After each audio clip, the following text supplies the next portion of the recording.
दोस्तों, breaking news में आपका हार्दिक स्वागत है। 8वें पे कमीशन करना पड़ेगा लंबा इंतजार, क्या सरकार अपना बचा रही है पैसा? और मैं बात करूंगा जवानों को क्यों मिलती है इक्वल मिलिट्री सर्विस पे की मांग क्यों रखी है, और एमएसपी आखिर देखिए ये वीडियो आपको बताएगा कि जवान अपनी जान जोखिम में डालकर किस तरह सेवा कर रहे हैं। हाँ जी दोस्तों, अभी देखिए ये किश्तवाड़ का हो सकता है, कठुआ का हो सकता है, उत्तराखंड का वीडियो हो सकता है, लेकिन जवान 24 घंटे किस तरह अपना काम कर रहे हैं। कर्नल साहब ने कहा मोदी सरकार की विदेश नीति पास या फैल।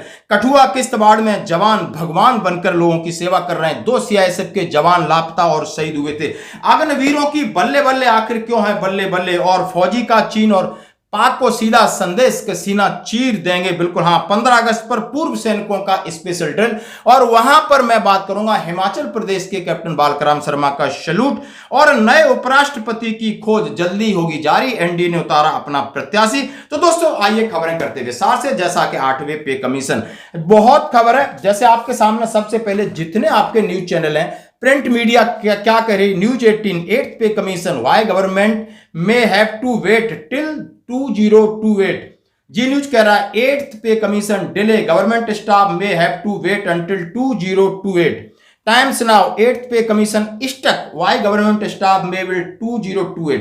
आप जितने हैं सबने कहा है कि 2028 तक आपको करना होगा इंतजार, और कर्मचारियों ने दी हड़ताल की धमकी। अब इसमें कहा जा रहा है कि 8वें वेतन आयोग को लेकर सरकारी कर्मचारियों की वेतन वृद्धि 2028 तक इंतजार करना पड़ेगा। 1 करोड़ से ज्यादा केंद्र सरकार के कर्मचारियों पेंशन भोगियों 8वें वेतन आयोग को लेकर पेंशन और पे को वृद्धि को लेकर फाइनेंशियल एक्सप्रेस की रिपोर्ट के अनुसार कहा गया है कि 8वें वेतन आयोग की सिफारिशें 2027 के अंत तक होंगी और लागू 2028 में होंगे। इन्होंने सरकार के हवाले से खबर दी है। यानी कहा है, रिपोर्ट में कहा गया कि 7वें वेतन आयोग की घोषणा को लेकर सिफारिशों का कार्यान्वयन 2 वर्ष 9 महीने का समय लगा था, और अभी तक सरकार ने न तो टर्म्स ऑफ रेफरेंस, न अध्यक्ष, न सदस्यों की घोषणा की है। केंद्र द्वारा वेतन आयोग की घोषणा न करना एक चिंता का विषय बनता जा रहा है। वहां पर सभी कर्मचारियों को लगातार इंतजार है। 8वें वेतन आयोग की प्रगति बहुत धीमी है। जैसे कि वित्त राज्य मंत्री ने कहा है, हम सभी से अभी उनकी राय और मशवरा कर रहे हैं, और 2025 खत्म होने को जा रहा है, लेकिन अभी तक सरकार की इस धीमी स्पीड से कर्मचारियों में रोष और गुस्सा व्याप्त है। उन्होंने कहा है 20 अगस्त को एक धरना प्रदर्शन कर रहे हैं, सरकार को चेतावनी दे रहे हैं। लगातार केंद्रीय कर्मचारी संगठन सरकार के ऊपर दबाव बनाने की कोशिश कर रहे हैं, और ये सरकार ये चाह रही कि जितना डिले होगा हमें फायदा होगा। 2028 यानी पूरा 26, पूरा 27, 28 उनके जितने अलाउंसेस बढ़ेंगे, भत्ते बढ़ेंगे, उनका एरियर उनको नहीं देना पड़ेगा। तो इस तरह ये सरकार बचा रही, सरकार की नीयत में खोट है। आपकी क्या राय, आप जरूर इसके ऊपर राय करें। अब मैं बात करूंगा आखिर मिलिट्री सर्विस पे हमको क्यों मिलती है, हमारे जवानों को क्यों मिलती है। क्या जवानों की 24 घंटे की नौकरी, दोनों चीजें दिखाना आज बहुत जरूरी है। कईयों के कान खोलना है, वो झंडा यात्रा करके यानी श्रेय ले सकते हैं, लेकिन सेना का काम 24 घंटे का है, और 24 घंटे का है। रात में जगते, भूखे रहते हैं, चोट लगती है, दर्द होता है, और पत्थर उठाते हैं, लोहे से टकराते हैं, चट्टानों को तोड़ते हैं, और इस दुर्गम परिस्थितियों में जाकर के अपना काम करते हैं। जैसे कि आप देख सकते हो ये ब्रिज का बना रहे हैं, ये ब्रिज बना रहे हैं, 24 घंटे के सुपरार लगे हुए हैं।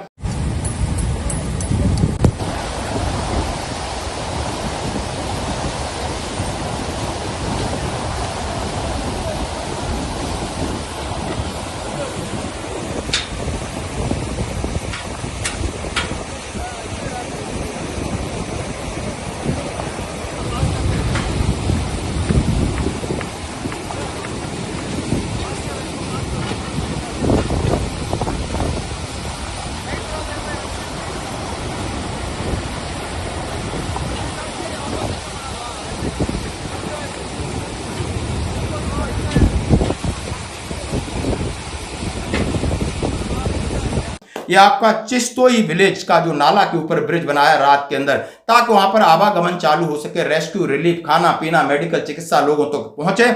और उसके साथ आप देख सकते हो, तो इसलिए मिलती मिलिट्री सर्विस पे, इसलिए हम मांग कर रहे हैं। यदि हमें 5200 है तो एमएनएस को 10,500 क्यों?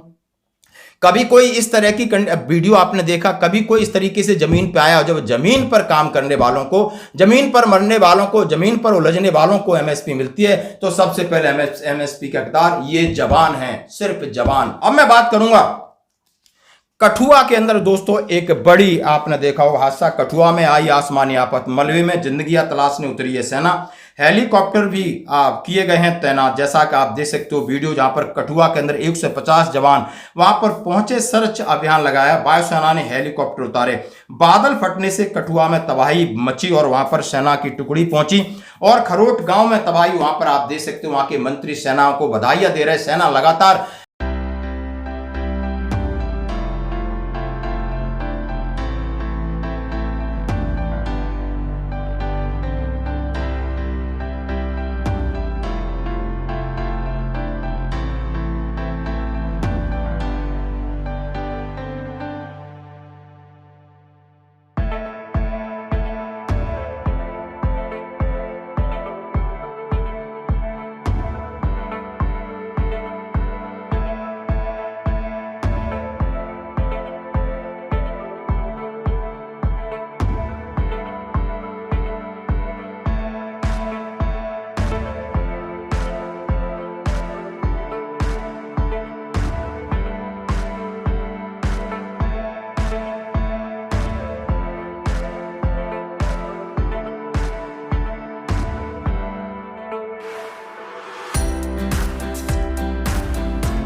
आप बुजुर्गों को अपने छाती में लगाकर पहुंचा रहे हैं। इस तरह कोई नौकरी करता हुआ देखा है क्या आपने? कभी पुलिस को देखा है? कभी किसी आईएएस को देखा है? कभी आपने आईपीएस को देखा है? क्यों? सेना को ही ये सब काम है, जबकि सेना का काम बॉर्डर की सुरक्षा करना है और सेना इस तबाही से अपने जवान, अपने लोगों की जान बचा रही, तो इसलिए सेना एक महान है। दोस्तों मैं बात करूंगा अग्निवीरों की बल्ले बल्ले। इससे पहले कर्नल रोहित चौधरी साहब ने कहा मोदी सरकार की विदेश नीति पूरी तरह फेल है। उन्होंने कहा है क्या श्रीलंका चीन से अपना पोर्ट बना लिया?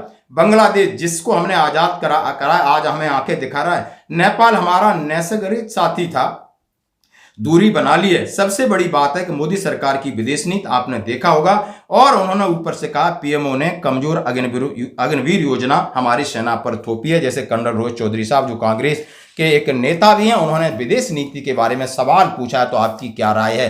क्या हमारे संबंध पाकिस्तान, चाइना, श्रीलंका, नेपाल और बांग्लादेश यानी जितने हमारे पड़ोसी मुल्क हैं उनसे हमारी तनातनी है जबरदस्त दोस्तों। तो इसके ऊपर उन्होंने उठाए हैं सवाल। अब बढ़ते हैं एक और अगली खबर की तरफ। मैं बात करूंगा स्वतंत्रता दिवस के मौके पर अग्निवीरों की बल्ले बल्ले। हाँ, यदि आप अग्निवीर हैं तो बड़ी अच्छी खबर है कि आपको एसबीआई ने 4 लाख तक का ऋण या लोन देने के लिए बिना कोई प्रोसेसिंग फीस आपको आसानी से लोन मिलेगा। ये 15 अगस्त से घोषणा है, आप इसका फायदा उठा सकते हो। और उसके साथ मैं बात करूंगा यानी पहली बार अग्निवीरों को सेना पदक मिला है, इसके लिए हम मुबारकबाद देना चाहते हैं। इन दोनों चीजों का अर्थ निकलता है कि अग्निवीर अब परमानेंट होंगे, 70 से 75% रहेंगे, जैसा कि रिपोर्ट का हवाला दिया जा रहा है। और ये बैच अगले साल जिस तरीके से पहला बैच पास आउट होगा तो बहुत सारी चीजें हैं कि उनकी बहुत सारी उन्होंने उसके पहलू बताए कि ट्रेड, ट्रेनिंग, टेक्निकल, क्लर्क ऐसे ट्रेड हैं, इनको बहुत जल्दी आप रिप्लेस नहीं कर सकते, कम से कम इनको पूरा मौका देना चाहिए और इसलिए ट्रेनिंग पर भी बोझ पड़ेगा। और सरकार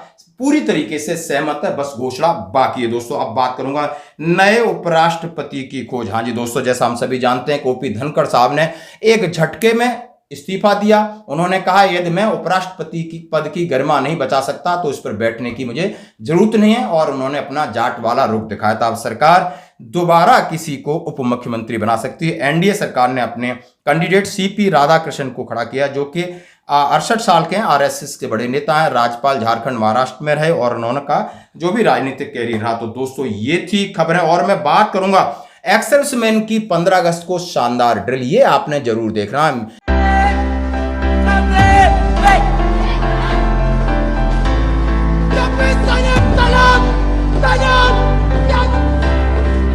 Here comes.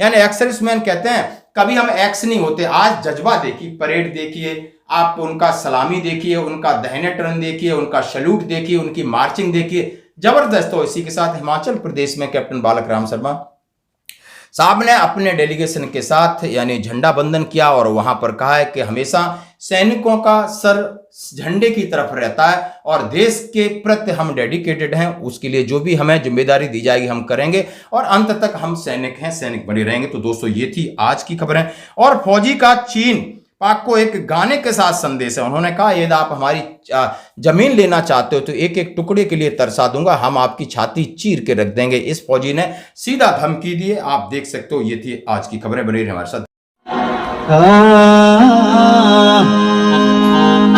हर सुन ले पाकिस्तान चीन कि लेना चाहे तू जमीन, हम ITBP वाले हैं।